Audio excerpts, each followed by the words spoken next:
Bom dia, igreja. Graça e a paz. Que bom. Começando um domingo abençoado, um domingo calor, mas um pouquinho mais fresco. Quando eu olhar para cá, estou na janela aqui, estou vendo a rua. Então, domingo gostoso, domingo precioso, domingo dia do Senhor, dia de estarmos reunidos como igreja para buscarmos a presença de Deus em oração, em leitura da palavra, em comunhão com Deus e comunhão uns com os outros. Tempo muito precioso, tempo gostoso na presença de Deus, priorizando aquilo que Deus prioriza, priorizando aquilo que é prioridade na nossa vida, entendendo a importância nesse tempo de cuidar da nossa vida, a nosso coração, da nossa mente, especialmente da nossa espiritualidade. Sabemos que muitos têm permitido o enfraquecimento, muitos têm permitido o afastamento dessa vida espiritual, mas que Deus seja gracioso para conosco, nos fortaleça e nos faz caminhar sempre na presença dele. Amém, queridos? Dá um bom dia aqui para quem já deu bom dia para a gente. Bom dia, Janaína. Bom dia, Graça. Bom dia, Wagner. Bom dia, Dona Santa, minha mãe. Bom dia, Dona Enídia. Bom dia, Cláudia. Bom dia, Marisildinha. Bom dia, Val. Bom dia, Cíntia. Bom dia, Nara. Tem mais gente aí para dar bom dia. Daqui a pouquinho aí, se não pôr a mãozinha ou não dar bom dia, não aparece para mim aqui, porque aparece todos aglomerados lá em cima. Aí a gente não consegue ver nome por nome, tá bom? Essa aglomeração ainda nós podemos fazer, né? Mesmo que virtual. Mas que bom que a gente pode fazer essa aglomeração virtual, porque é um tempo de aprendermos a palavra, um tempo de compartilharmos vida e compartilharmos da oração uns pelos outros. Tenho certeza que vai ser uma benção essa escola dominical. E já lembrando do nosso culto hoje à noite, 7h30 da noite, o culto a andar por fé em meio ao caos. Temos sido muito abençoados e hoje mais uma mensagem desta série. E queridos, você já pode compartilhar, se você estiver aí pelo seu celular, seu smartphone, seu tablet, embaixo aí tem a teclinha compartilhar. Ou se é pelo computador, tem aí a possibilidade de compartilhar e você pode compartilhar tanto aqui do YouTube quanto do Facebook, compartilhar no seu Facebook, compartilhar nos seus contatos. É um tempo que nós iremos aprender da palavra nesta manhã e orar. É um tempo de clamor, é um tempo de oração. E hoje nós, como você já viu o título da escola dominical, orar por nossa igreja local. Se faz necessário a igreja tirar um tempo para orar uns pelos outros. Bom dia, dona Elizabeth. Vamos orar, gente? Vamos começar a nossa escola dominical. Vamos começar falando com Deus, com aquele que ouve a nossa oração e com aquele que é digno de toda honra, toda adoração, todo louvor, aquele que é a razão que nós estamos aqui reunidos para entregar de forma plena e completa o nosso coração a Ele. Vamos orar? Pai, obrigado a Deus pela noite de descanso, pela noite, a Deus, que o Senhor cuidou de nós, e assim por esta manhã, pelo renovo da Tua misericórdia sobre a nossa vida, pelo privilégio, Deus, de poder esta manhã começar, a Deus, com essa escola dominical, reunidos, ó Deus, na Tua presença, congregados diante do Senhor, pedindo, ó Pai, que o Senhor nos abençoe, que o Senhor nos abra o entendimento, prepare o nosso coração, para que esse tempo de escola dominical, esse tempo de clamor, seja, Deus, uma bênção diante do Senhor e seja assim, ó Deus, transformador para a vida de cada um de nós e de uma forma especial para com a tua igreja, Pai. Ó Deus, precisamos, ó Pai, aprender a interceder uns pelos outros, a cuidar uns dos outros através da oração e nesta manhã, de uma forma especial, orarmos pela nossa igreja. Que o Senhor nos abençoe, ó Deus. Seja conosco, Pai. Em nome do Senhor Jesus. Amém, amém e amém. Queridos, a gente tem orado muito em relação àqueles que sofrem por consequência da pandemia, por consequência desse isolamento. Tantas situações têm sido motivo de dor, de sofrimento, de angústia para muitas pessoas. E a gente percebe o quanto as pessoas têm adoecido emocionalmente, fisicamente, relacionalmente. Mas uma das marcas que nós temos percebido nas pessoas hoje que têm adoecido é exatamente nas questões espirituais. A espiritualidade das pessoas tem cada vez mais sido enfraquecidas, já que há o distanciamento da comunidade local. E por consequência disso, eu lembro no ano passado, mês de abril, maio, ainda no meio, começando a pandemia, a gente tentando entender o que estava acontecendo, a igreja já estava fechada, a igreja já estava proibida de congregar. E eu lembro-me que eu fiz uma série de sermões pregando exatamente sobre isso. Um dos pontos que eu trabalhei foi exatamente a questão da a fé individual, não a individualidade, não a questão o individualismo, mas a individualidade da nossa fé. Não no sentido de egoísmo, mas no sentido de cada um cuidar da sua própria espiritualidade nas questões da devocional, da vida de oração, da leitura da palavra, de mais constância, a importância de conectar-se com a sua igreja. E a gente percebe que nesse período de pandemia, muitas pessoas têm se afastado da igreja local. Não apenas da questão do templo, mas da igreja local. Essa semana eu vi uma frase do pastor Renato Camargo, que é pastor da Igreja Presbiteriana de Campolim, em Sorocaba. E olha a frase que interessante. Igreja que é igreja de verdade não se fecha, não se constrange com decisões políticas, não para de compartilhar as boas novas do Evangelho, não deixa de estender a mão aos que sofrem, não se cala diante das injustiças, nem deixa de ensinar os pequeninos. Já os templos, bom, esses podem ficar fechados pelo tempo que for necessário, por amor àqueles por quem a igreja luta e serve. Quando eu comecei a ler, talvez foi o mesmo sentimento que você, quando eu estava lendo aqui, teve. Aparentemente, ele contrariado com a situação que a igreja está fechada. E, queridos, a igreja está fechada não é por perseguição, não. Isso é até um erro nosso pensar que a igreja é perseguida, está sendo perseguida, porque nós não temos a mínima noção do que é ser uma igreja perseguida. Quando nós olhamos as igrejas espalhadas no mundo, igrejas perseguidas, pessoas que são mortas por causa disso, pela sua fé cristã, falar que está se fechando as igrejas por questões de política e perseguição, queridos, chega a ser uma questão mesmo de a gente repensar esse posicionamento. Porque quando eu comecei a ler, foi esse sentimento que eu comecei. Será que ele está contra o fechamento das igrejas nesse momento de pandemia, de contaminação se espalhando? E aí eu fui entendendo a intenção dessa frase. E a segunda parte deixa muito claro isso. Bom, esses podem ficar fechados o tempo, porque é um tempo de cuidar uns dos outros, é tempo de se importar uns com os outros. Mas é interessante que quando ele começa dizendo aqui, a igreja não se constrange com as decisões políticas. Ela não para de compartilhar, ela não deixa de estender a mão, ela não cala diante das justiças, nem deixa de ensinar os pequeninos. Ou seja, só um minuto. A igreja, ela não deixa de cumprir a sua missão, ou seja, ela não deixa de ser igreja. Ela não deixa de cumprir o seu chamado. Quando nós reunimos no templo, é uma das partes de ser igreja, é uma das partes de conviver com a igreja, é uma das partes da vida cristã importantíssima, sim, é fundamental a igreja estar congregada. Mas não é a essencialidade da igreja. O nosso chamado é exatamente para fazer discípulos. O nosso chamado é exatamente para cuidar, para anunciar as boas novas, para compartilhar o evangelho, para falar, para cuidar dos pequeninos, daqueles que sofrem. E toda vez que a igreja deixa de cumprir esse chamado, ela congregando ou não, ela deixa de ser igreja.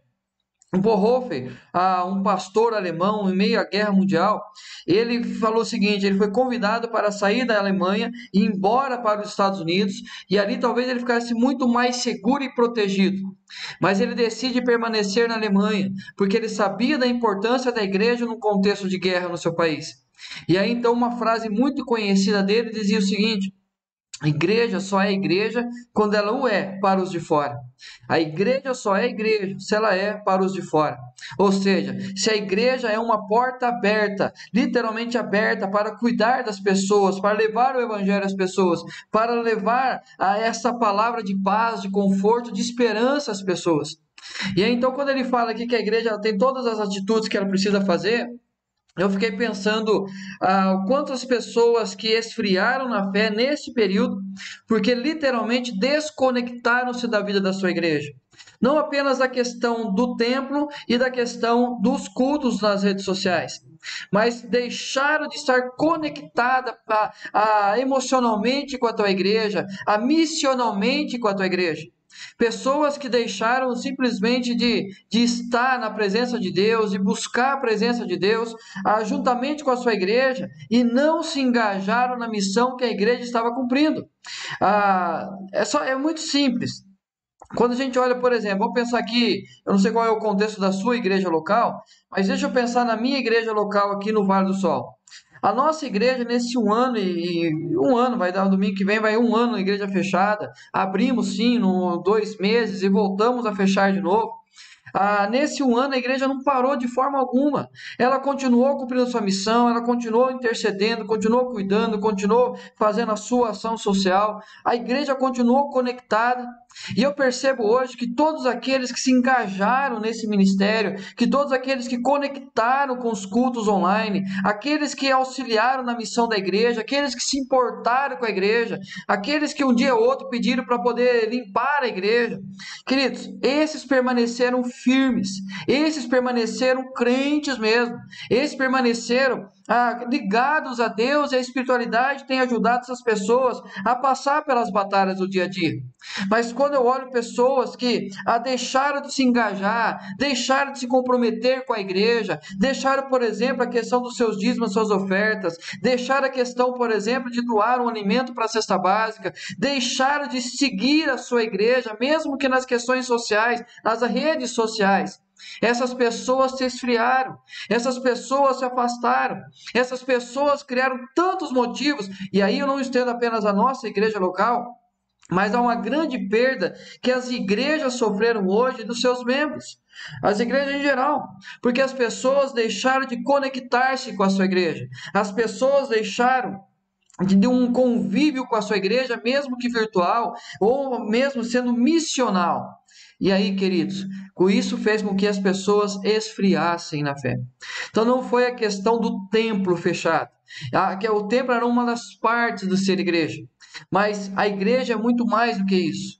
E quando nós deixamos de se envolver com aquilo que é mais do que o templo, as pessoas esfriaram na fé. E aí então nós olhamos o tempo que estamos vivendo, o sofrimento, a angústia, a dor que estamos passando nesse tempo de pandemia.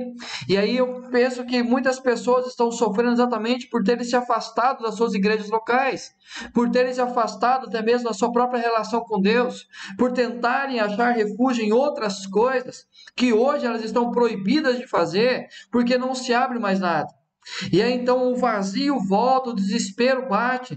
E aí quando igreja olhamos essa situação, nós temos que agir como a palavra de Deus fala, que temos lá em Tessalonicenses, nós temos que cuidar dos mais fracos, nós temos que interceder por aqueles que estão na linguagem dos hebreus, com os joelhos trôpegos, as mãos descaídas. Nós temos que orar para que Deus fortaleça e eles possam reanimar o coração e voltar para o convívio da sua igreja. Mesmo que nesse período não presencial, mas retornar ao convívio da sua igreja na questão da missão, na questão do envolvimento do que a igreja está fazendo, para que nós possamos fortalecidos, a igreja poder fazer o seu trabalho, cumprir a sua missão e assim levar o evangelho a todas as pessoas. Então, a igreja não fecha, a igreja jamais fechou. É a frase que eu mais coloquei nas redes sociais nesse período de pandemia. Quando pergunta, sua igreja está parada? Eu falo, não, minha igreja está em missão.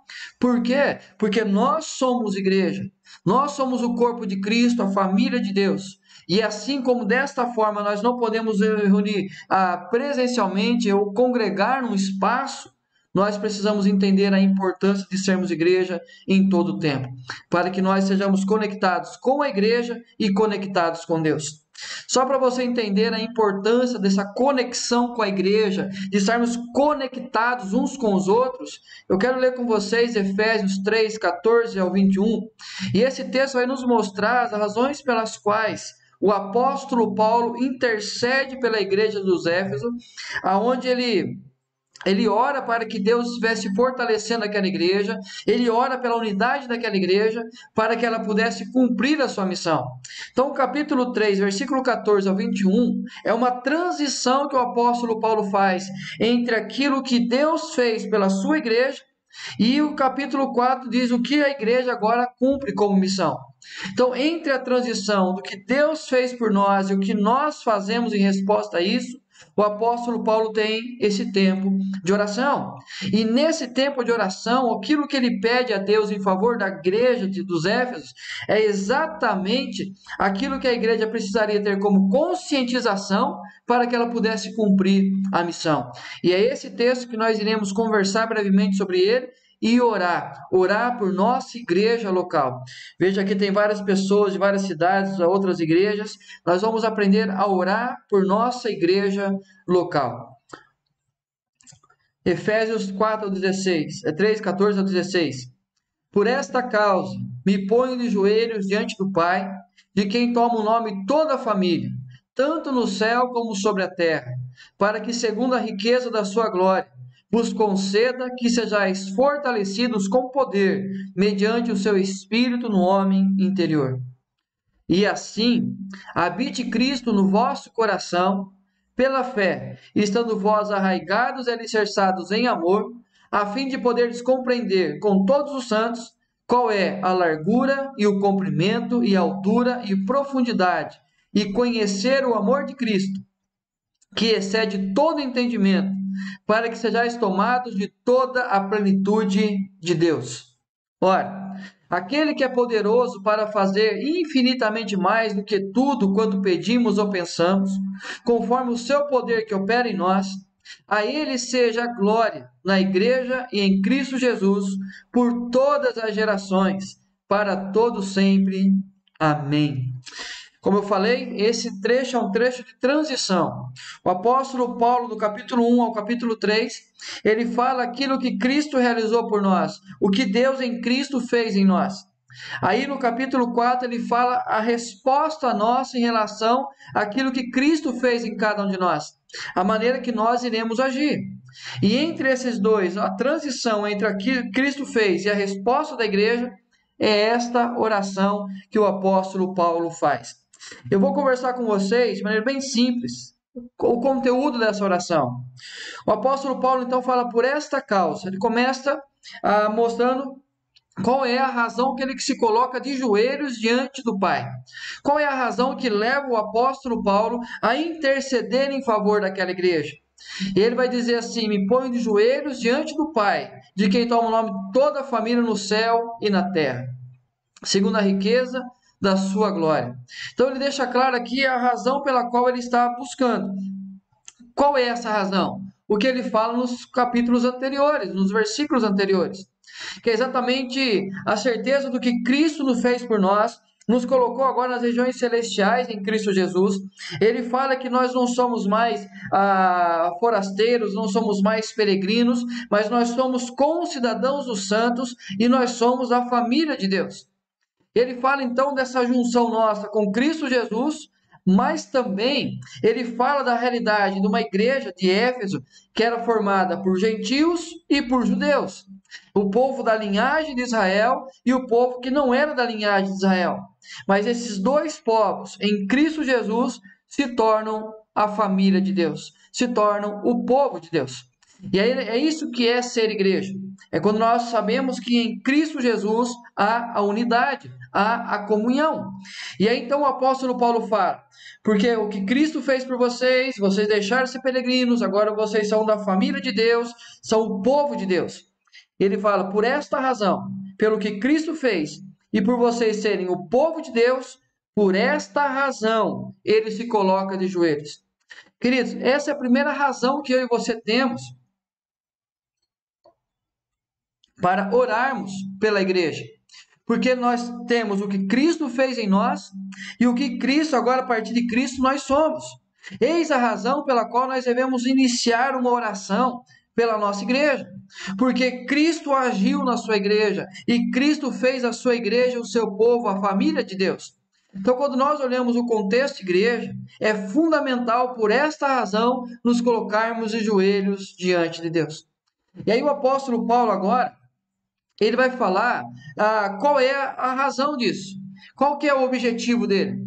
Ele fala que ele se coloca de joelhos, mas qual que é o objetivo que o apóstolo Paulo tinha em orar pela sua igreja? É o que ele diz: para que, segundo a riqueza da sua glória. O que é a riqueza da sua glória? É exatamente aquilo que Cristo conquistou por nós. É aquilo que é trabalhado na carta aos Efésios, do capítulo 1 ao capítulo 3. Essa é a realidade que o apóstolo Paulo trabalha. Então, olha, para que essa riqueza da glória de Deus, aquilo que ele conquistou, vos conceda que sejais fortalecidos com poder mediante o seu espírito no homem interior. Então aqui Paulo ele fala que a necessidade que Deus venha agir de forma poderosa e manifestar aquilo que foi conquistado por Cristo Jesus na vida de cada um de nós. Então, que cada um de nós possamos experimentar esta graça abundante de Deus, para que seja aplicado de forma plena em cada um de nós a obra de Cristo, para que o nosso homem interior seja fortalecido. E o apóstolo Paulo trabalha esse mesmo contexto na carta aos Coríntios, quando ele fala que mesmo que o nosso homem exterior se corrompa, o homem interior se renova a cada dia. Que é exatamente a nossa alma, a nossa esperança, a nossa confiança em Cristo Jesus. Por mais que soframos, por mais que o nosso corpo sofra, é a certeza, queridos, que o nosso homem interior é fortalecido. É a aplicação da obra de Cristo pelo Espírito Santo na vida de cada um de nós. Eis a razão que Paulo ora. Olha, vocês em Cristo são família de Deus e agora vai ser aplicado em cada um de vocês de forma plena a glória de Cristo. E aí no versículo 17, ele fala exatamente a consequência disso. Então ele fala qual a razão que ele coloca-se em oração, qual é o objetivo e a consequência da sua oração, que é exatamente a expectativa que ele tem de receber a resposta da oração. E ele diz assim: e assim habite Cristo no vosso coração, pela fé, estando vós arraigados e alicerçados em amor. Aqui eu quero destacar essa importância do arraigados e alicerçados, que é exatamente você criar raízes e um alicerce forte para que você possa crescer, para que você possa dar frutos na sua vida, para que você encontre estabilidade. Mas ele não está falando, queridos, que esse arraigados alicerçados é em Cristo. Não. Ele fala que Cristo habita em nós e nós como igreja, nós como família, nós temos essa missão e esse desejo ardente e esse compromisso nosso de estarmos arraigados e alicerçados em amor. O que Paulo está dizendo? Amar um ao outro. A igreja viver esse profundo e constante amor. É interessante que, como eu falei no início agora, eram dois povos diferentes, de culturas diferentes, de tradições diferentes, de raízes diferentes. Mas agora os dois são um só em Cristo Jesus. E as diferenças, as desavenças, os conflitos históricos, eles deveriam esquecer para que nesse momento eles pudessem viver arraigados e alicerçados em amor. Quando nós olhamos a igreja, a fundamental importância da igreja não é em si o culto presencial, mas o amor que conduz a igreja ao culto presencial. É o amor que a igreja tem de conviver uns com os outros. Mas lembre-se, esse amor não é limitado a um culto de domingo à noite. Esse amor se estende para a vida, por quê? Porque nós somos corpo, nós somos família de Deus. Então, quando nós deixamos de conviver com quem nós amamos, ou com quem nós somos chamados para amar, isso provoca em nós um esfriamento relacional e um distanciamento que nos impede tantas vezes depois de retornarmos, de podermos restaurar as nossas amizades, os nossos relacionamentos. Muitas pessoas se afastaram das suas igrejas locais nesse período e deixaram de viver esse arraigado, alicerçado em amor, e agora tem dificuldade de voltar. Por exemplo, dá um exemplo bem simples aqui da questão da conexão.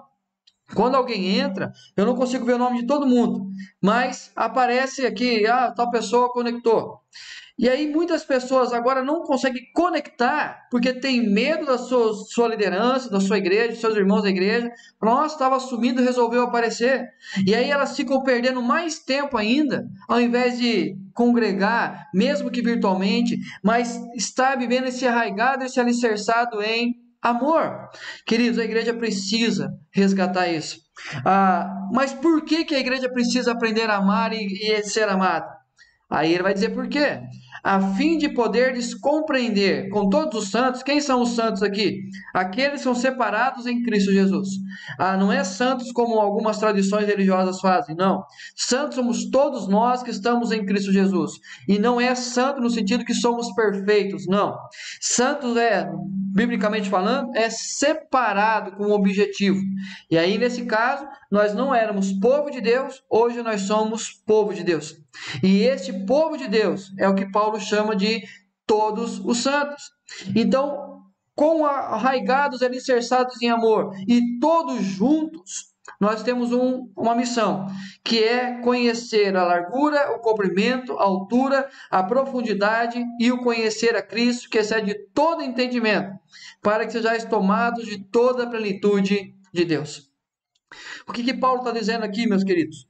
É que nós iremos experimentar essa plenitude de Deus, nós iremos experimentar a profundidade, a altura, a largura, o comprimento do amor de Deus em Cristo Jesus, quando nós estarmos arraigados, alicerçados em amor com a igreja.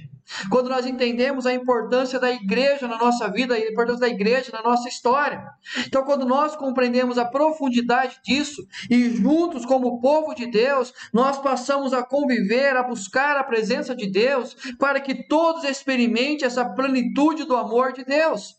Queridos, se a gente continuar lendo Efésios, vocês vão ver no capítulo 4, quando ele fala que crescendo em amor, através dos dons e dos ministérios, através da manifestação desse amor, comunhão da igreja, nós crescemos todos juntos para alcançarmos a estatura do varão perfeito, que é Cristo Jesus. Então, quando nós olhamos a igreja, precisamos orar para que ela viva esse arraigado e esse alicerçado em amor, para que todos nós possamos conhecer a Deus e experimentar a plenitude de forma plena e completa em cada um de nós. Mas o apóstolo Paulo continua, e ele diz o seguinte: olha, aquele que é poderoso para fazer infinitamente mais do que tudo quanto pedimos ou pensamos. Vamos primeiro aí nessa parte grifada. Ele é poderoso para fazer infinitamente mais do que tudo quanto pedimos ou pensamos. É interessante que para muitos a igreja parou. Para muitos, o pastor parou. Para muitos, a igreja deixou de exercer o seu ministério quando fechou as portas. Mas quando nós olhamos essa profundidade do que o apóstolo Paulo está dizendo, que Deus é poderoso para fazer infinitamente mais do que tudo quanto pedimos ou pensamos, nós entendemos a importância de orarmos pela nossa igreja, para que seja possível o despertar, possível o reavivar, possível a restauração de vidas, de amor para com as pessoas, a partir do momento que nos colocamos em oração. Então, eu creio profundamente, queridos, que a igreja vai voltar e vai voltar muito mais forte. Eu creio que a igreja vai passar por um avivamento. Eu sei que vai ser um tempo de tratar feridas, de curar relacionamentos, de restaurar a espiritualidade. Eu sei que vão chegar pessoas quebradas, pessoas detonadas, famílias totalmente dispersadas, porque se afastaram da comunhão da igreja, se afastaram da presença de Deus. E não adianta, querido, dizer para mim que está em plena comunhão com Deus, não mantendo comunhão com a igreja. Porque o apóstolo Paulo acaba de falar aqui, que quando nós vivemos arraigados, alicerçados em amor, é quando se torna possível experimentarmos a plenitude de Deus. Então, se eu não amo uma igreja local, se eu não convivo com uma igreja local, se eu não entendo a importância de uma igreja local na minha vida, eu não vou experimentar a plenitude de Deus. Mas a partir do momento que eu experimento essa plenitude, a partir da comunhão da igreja, e como eu falei, nós estamos momentaneamente impedidos de nos encontrar presencialmente, mas não de amar, não de servir, não de cuidar uns dos outros. E aí ele fala que ele pode fazer muito mais do que podemos pedir ou imaginar. Mas olha que interessante. Ele fala aqui, conforme o seu poder que opera em nós. E esse poder, o apóstolo Paulo já tinha dito lá em cima no versículo 16. Com poder. Fortalecidos com poder, e com poder Deus vai agir. É exatamente esse poder de Deus, essa ação de Deus, o dínamo de Deus vindo em nossa direção, para que a vontade dele prevaleça sobre a vida da igreja. É uma das orações mais importantes que nós temos que fazer por nossa igreja, que é que Deus venha manifestar com poder sobre a vida da igreja e com poder revelar os propósitos dele para a vida da igreja, com poder sobre a vida de cada um de nós. Orar para que o poder de Deus venha agir sobre a vida da liderança, o poder de Deus venha agir sobre a vida das mulheres, dos homens, das crianças, dos jovens, dos adolescentes, dos idosos. Esse poder de Deus movendo. Para qual a razão disso? Para dar glória ao pastor? Para dar glória aos líderes? Para dar glória a ministérios? Não! Por que o apóstolo Paulo intercede pela igreja de Éfeso? Para que a igreja seja fortalecida, para que a igreja ande em unidade, em comunhão, para que a igreja cumpra a sua missão, mas com um objetivo. Ora, aquele lembrando aí o acraseado, exatamente apontando para alguém, referente a alguém. Então, aquele quem? Aquele que pode fazer muito mais, que é Cristo Jesus. E ele termina dizendo assim: a ele seja a glória na igreja e em Cristo Jesus por todas as gerações e para todo sempre. Então, a nossa geração deve viver de tal forma que Deus seja glorificado na igreja e em Cristo Jesus. E esse na igreja é o que Paulo está dizendo aqui, nessa comunhão, no arraigar, no alicerçar em amor. E aí nós temos que aprender a orar pela nossa igreja. E Paulo termina dizendo: amém. Que assim seja sobre a vida da igreja de Éfeso. Que assim seja sobre a igreja no Vale do Sol. Que assim seja sobre a vida da sua igreja local. É a certeza da presença e do poder de Cristo Jesus agindo na vida de cada um de nós, para que possamos, fortalecidos, glorificar a Cristo em todas as coisas. Queridos, a igreja não está fechada. A igreja, ela não está impedida de cumprir a sua missão. A igreja, ela pode continuar agindo e continuar cumprindo. Uma das formas é a oração. A oração, hoje nós iremos orar especificamente e exclusivamente pela nossa igreja. Pela nossa igreja local. Não sei se você veio de pessoas aqui que não são membros aqui da nossa igreja no Vale do Sol. Pela sua igreja local, pela cidade que você está, por onde você está, pela igreja que você congrega. Queridos, nós vamos orar por todas as igrejas locais, para que nesse tempo de pandemia, apesar de toda a luta, de todo o sofrimento que as igrejas têm vivido, tudo o que as pessoas estão passando, que nós possamos interceder junto a Deus pela igreja, para que aquele que pode fazer infinitamente mais do que tudo que pedimos ou pensamos, ele venha agir com poder sobre a vida da igreja.